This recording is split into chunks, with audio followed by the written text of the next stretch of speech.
أعوذ بالله من الشيطان الرجيم.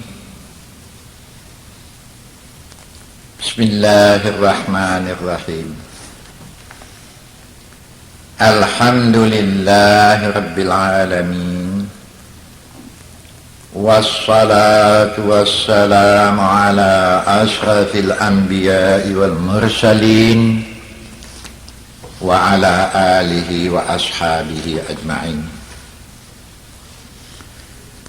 Amma ba'du, Rabbi shrah li sadri wa yassir li amri wahlul 'uqdatam min lisani yafqahu qawli. Allahumma rabbi adkhilni mudkhala sidqin wa akhrijni mukhraja sidqin waj'al li min ladunka sultanan nasira. Rabbi a'udzu bika min hamadatis syayatin wa a'udzu bika rabbi ay yahdurun. Assalamualaikum warahmatullahi wabarakatuh.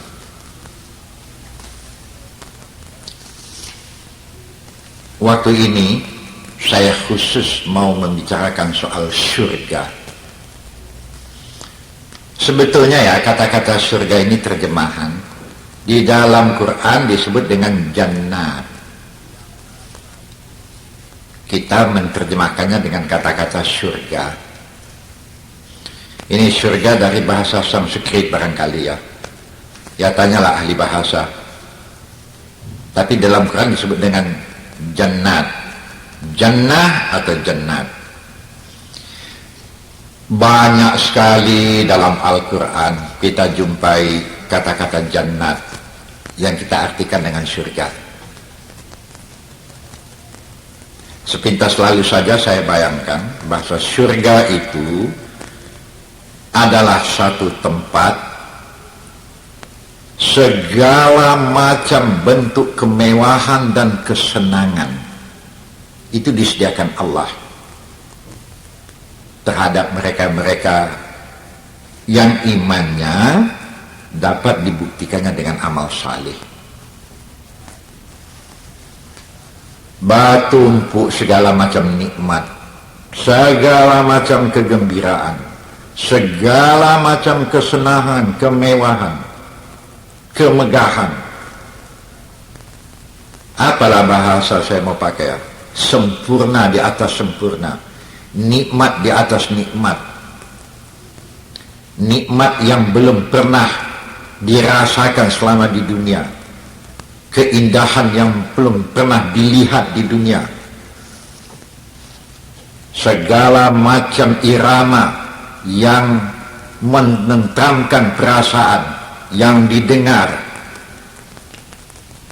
Tahap apapun bahasanya saya mau pakai lagi ini, tidak ada contohnya di dunia bagaimana.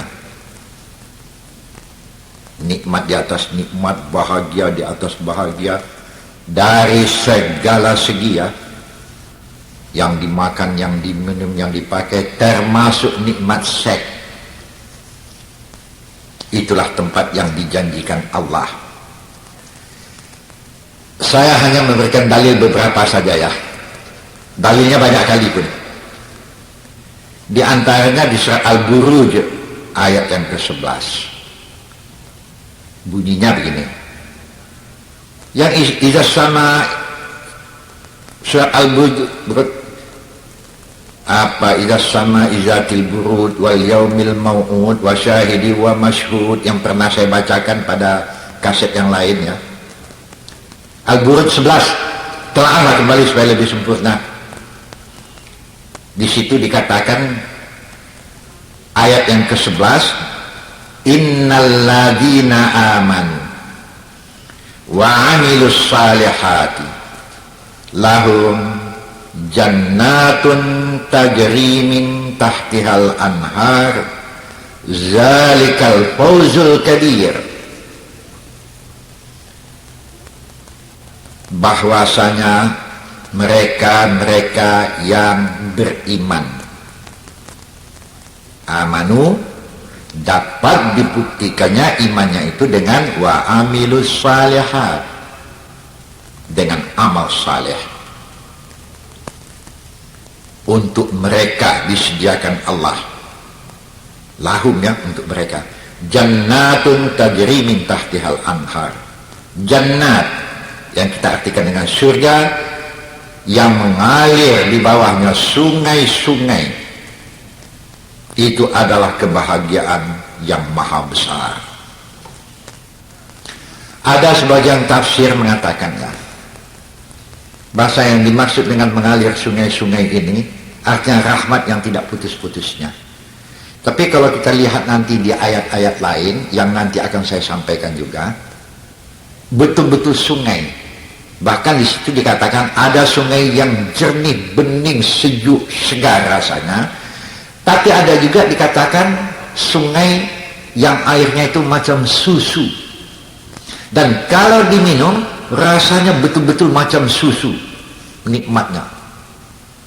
Dan ada juga di ayat juga kita jumpai, ayatnya nanti, air sungai itu khamar. Yang dikatakan khamar ini minuman-minuman macam bir umpamanya, whisky umpamanya, ya, tua umpamanya. Itu ada sungai yang itu isinya diminum, segar, enak, dan tidak memabukkan. Ya, enak dirasakan tapi mabuk enggak, berapa saja diminum. Itu kita jumpai juga di ayat-ayat lain nanti. Kemudian coba nanti perhatikan lagi di surat Al-Baqarah ayat yang ke-25. Di situ juga kita jumpai kata-kata jannat. Baqarah 25 itu bunyinya begini. Wa basyiril ladzina amanu wa 'amilus salihati anna lahum jannatin tajri min tahtihal anhar kullama ruziqu minha min samaratir rizqan qalu hadzal ladzi ruziqna min qablu wa utu bihi mutasyabiha walahum fiha azwajum mutahharatun wahum fiha khalidun. Baqarah ayat yang ke-25. Beritakanlah Muhammad berita yang menggembirakan. Ya, kabarkan kabar gembira kepada orang-orang yang amanu wa amilus salihat. Orang-orang yang beriman dan mereka dapat membuktikan imannya itu dengan amal saleh. Apa berita gembira itu? Annalahum jannatin. Untuk mereka disediakan oleh Allah jannat, itu yang kita artikan dengan surga-surga yang mengalir padanya sungai-sungai. Masing-masing mereka akan mendapat rezeki dari buah-buahan yang cukup sempurna. Mereka juga akan mengatakan waktu itu, oh, ini rezeki yang macam ini dulu pernah kita jumpai. Memang mereka diberi rezeki seperti apa yang ada di dunia juga, tetapi rasanya berlainan, sempurna lazat. Mereka juga di dalam surga akan diberi pasangan-pasangan yang cantik, yang bersih, suci, dan mereka kekal di dalamnya. Oh, ini ada beberapa tafsir yang akan saya sampaikan sedikit di sini. Ya, yang pertama sekali yang perlu saya sampaikan, ini amal saleh Ini perlu saya sampaikan karena banyak orang yang keliru ya. Amal yang baik, amal yang saleh, kalau dia dalam bidang ibadat, itu harus ada perintah dari Allah, harus ada contoh dari Rasulullah. Itu baru diakui sebagai amal saleh, beramal dengan amal saleh bidang ibadat. Macam sembahyang, itu jangan dirubah-rubah caranya. Sallu kama ra'aitumuni usalli. Nabi mengatakan kepada sahabat, bagaimana saya sembahyang begitu bikin. Kalau dirubah, ini tidak masuk amilus salihat lagi. Macam orang ke Mekah, tawaf di Baitullah 7 kali. Itu contoh perintah. Tapi dia merasa kalau 7 kali kurang sempurna, supaya lebih hebat pahalanya dibikin 10 kali. Wah, ini salah ini. Ya. Itu umpamanya. Demikian juga umpamanya sa'i safa marwah. Ada yang ibadat itu mengenai waktu. Wukuf di Arafat. Itu wukuf di Arafat ada waktu yang tertentu. Di luar waktu itu haji enggak sah. 10 Zulhijjah memang tanggal 8 sudah ke sana. 9 Zulhijjah gelincir matahari. Harus berada di Arafat dengan pakaian ihram pada bulan-bulan yang tertentu. Nah, itu umpamanya. Banyak lagi yang lain-lain ya. Tawaf 7 kali keliling, jangan dibikin ditambah-tambah. Sa'i safa marwah pergi balik. Karena mau banyak pahala, sa'i safa marwah dibikin sampai 30 kali bolak-balik. Oh, ini menambah-nambah namanya. 7 kali sudah. Kalau mau mengulang lagi, ulang, tapi 7 kali juga ulangannya. Yang kedua, yang ketiga, terserah, dan yang lain-lain. Itu baru diakui amal saleh. Tapi ada juga perbuatan baik atau amal saleh ini dalam bidang dunia. Dalam bidang dunia, antum a'lamu bi umuri dunyakum. Dalam soal dunia, terserah saja kepada kamu. Maka ini saya bilang, saya banyak mendapat pertanyaan. Jadi soal dunia boleh kami bikin sesuka-suka kami? Ya, silakan. Selama tidak ada larangan Allah. Nah, itu saja kuncinya. Ada juga anak-anak muda, Ustadz kami rambut gondrong, salah dalam agama? Enggak. Kok banyak orang yang mengatakan salah? Salahnya jangan menyerupai perempuan. Nah, itu saja. Macam mana ya rambut gondrong supaya tidak serupa dengan perempuan? Saya pun tak tahu bagaimana caranya. Tapi jangan serupa dengan perempuan. Itu dilarang. Kebalikannya pun begitu. Banyak juga wanita-wanita yang bertanya, boleh kami pakai celana Ustaz? Silakan saja, itu soal dunia. Pakai celana bagaimana mau bentuknya. Tapi jangan serupa dengan laki-laki. Tutup aurat, itu saja. Bagaimana model celana yang tak serupa dengan laki-laki, saya tak tahu. Ya. Jangan serupa laki-laki. Lu'ina ya. Perempuan menyerupai laki-laki atau laki-laki menyerupai perempuan dalam bentuk pakaian, gaya, segalanya. Lu'ina ya, kena kutuk oleh Tuhan.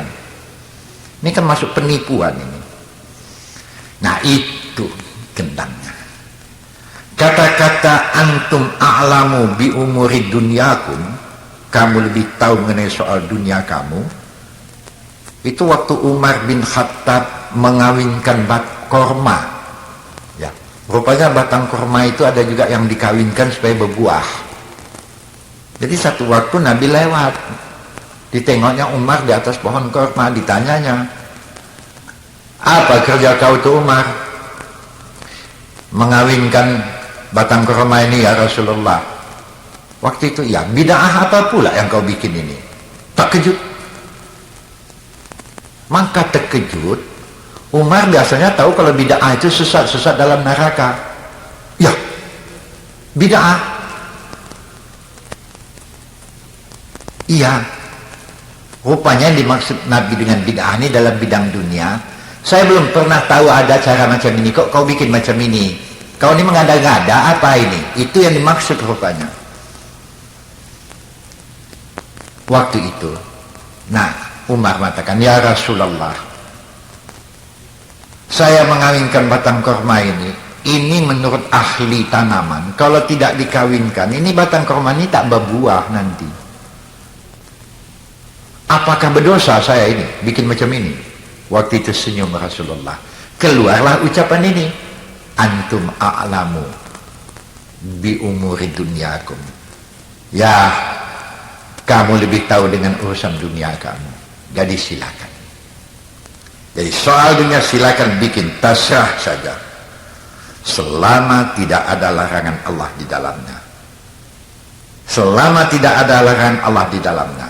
Apalagi kalau ada manfaat untuk manusia banyak, dirasakan nikmatnya, itu masuk amilus salihat itu dalam bidang dunia.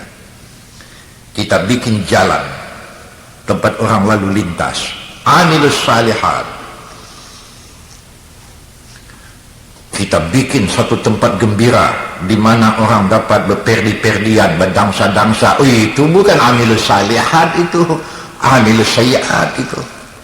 Kita bikin gedung-gedung tempat orang main judi untuk gembira-gembira, itu bukan amilus salihat itu.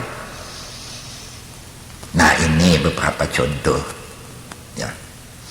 Kemudian di surat Al-Baqarah ini juga dikatakan diberi rezeki. Qalu, pada waktu itu orang surga mengatakan, hadzal ladzi ruziqna min qablu. Betul. Kalau durian ada di sini, di surga juga ada durian. Kalau pisang ada di sini, di sana pisang juga ada. Buah apel juga ada. Buah anggur juga ada. Cuman bedanya tentang nikmat.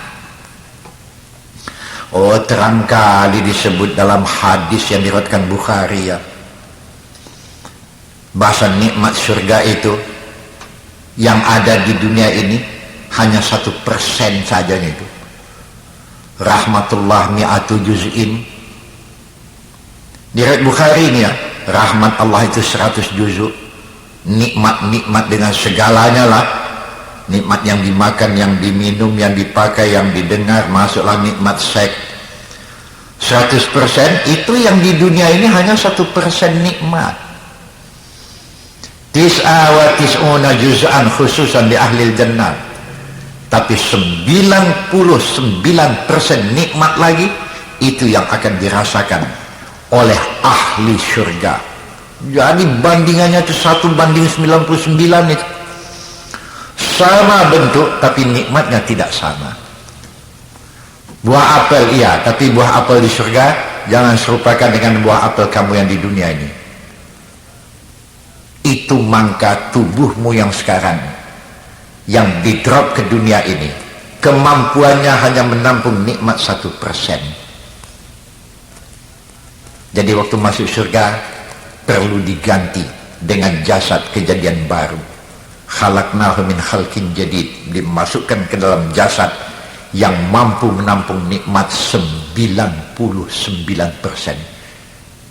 Ada juga yang bertanya, kalau kita orang baik di sisi Tuhan, orang saleh, Ustaz, ngeri mati itu kalau begini saja kita dimasukkan ke surga kan aman.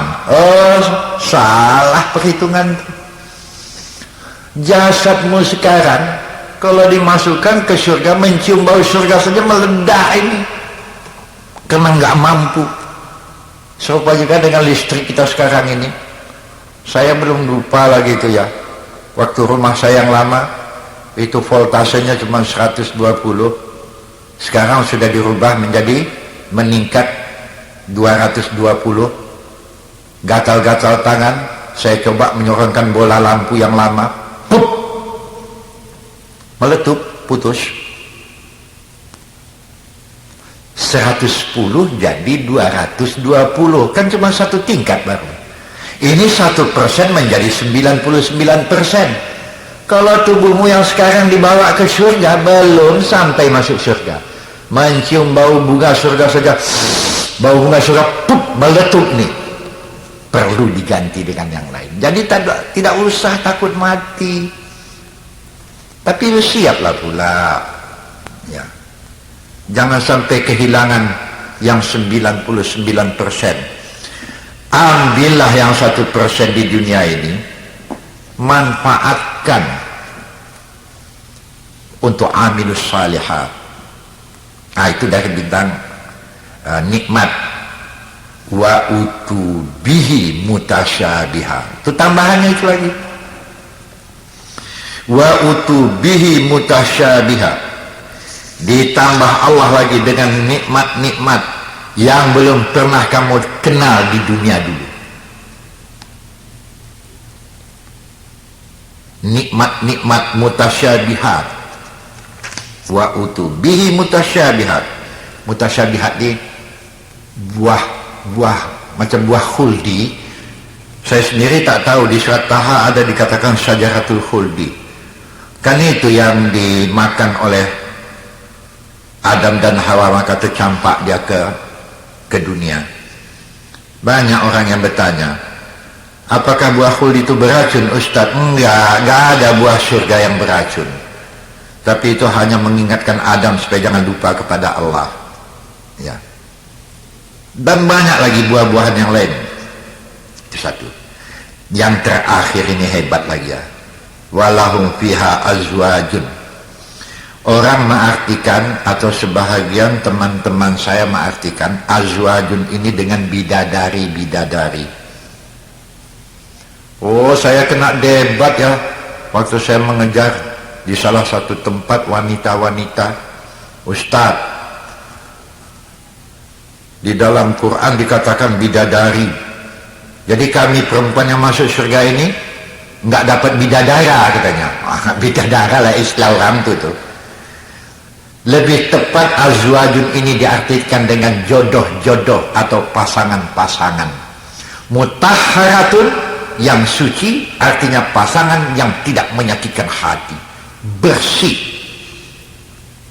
Nah, itu yang dimaksud lebih tepat dengan kata-kata jodoh-jodoh, pasangan-pasangan.